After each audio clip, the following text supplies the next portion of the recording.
we were making some progress in regards to pig management and getting ready for farrowing. Come here, piggy piggies. Come on, piggy piggies.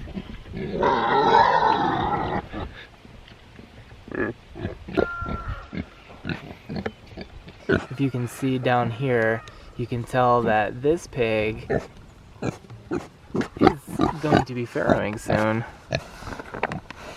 Right, piggy piggy? Piggy. Right, piggy piggy?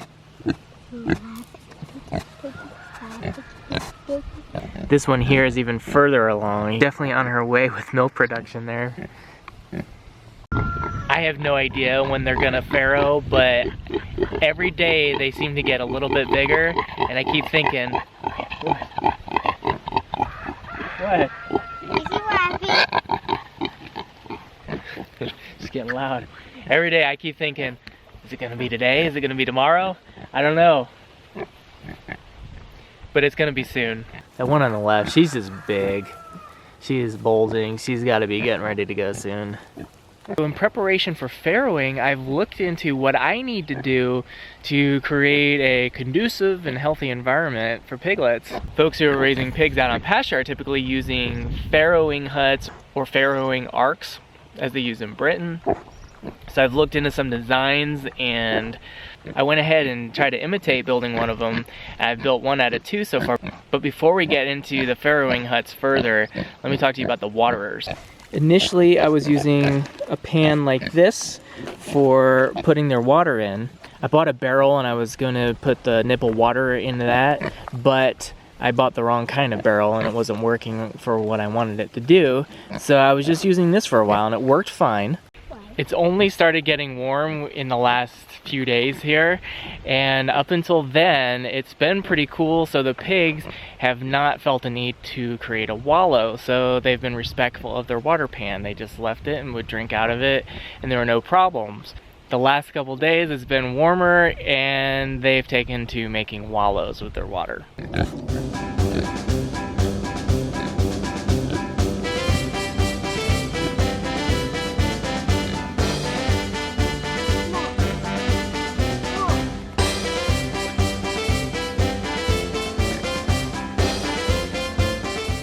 So you can see that was creating some challenges for management perspective as far as just keeping them watered. Every time I'd fill their water bucket, they would just dump it out again and create a new wallow, and then they'd be thirsty. So I thought we would revisit the barrel and nipple waterer system.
was about to say this system was working really great.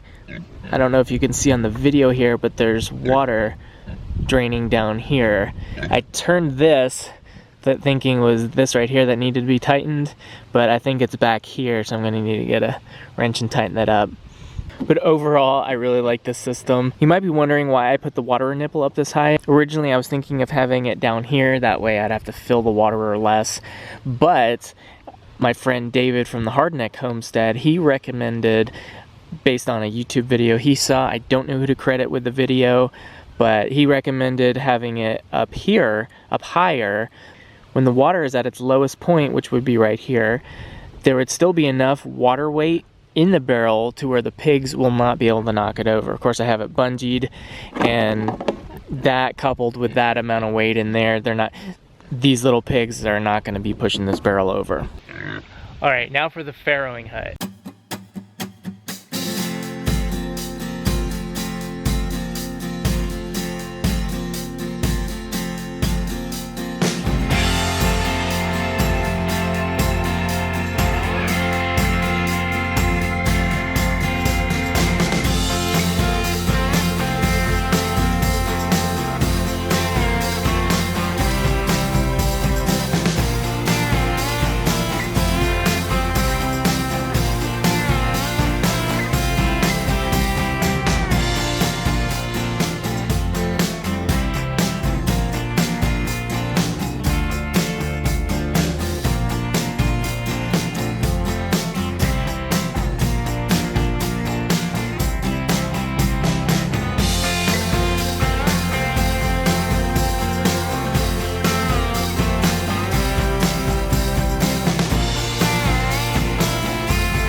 So here we have the first of 2 farrowing huts I'm going to build. I'm going to build one more. And let me show you one key distinction between this and the little shelter that they already have. And that is this 2x4 going across the back end of the shelter.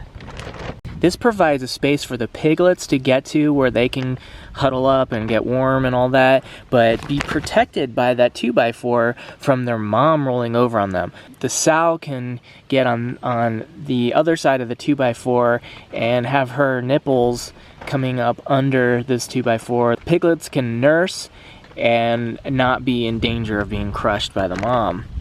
And I put this chicken wire on the back, not for keeping predators out or anything, but that's just to keep the piglets in and keep them from getting out and wandering. Got a little ugly in the back here with putting the chicken wire on there. I wasn't able to tuck the tarp in nicely, but I don't think the pigs are going to complain. The dimensions on this are 5 feet this way, 5 feet that way, and then an 8-foot cattle panel arched over. We potentially have a third pregnant gilt here.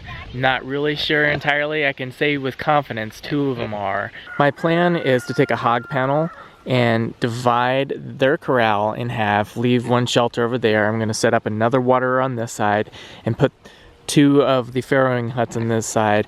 That way the moms and their babies can be on one side. There's going to be less stress for them. They're not going to be competing as much at a feeder, and the other 2 can be on the other side.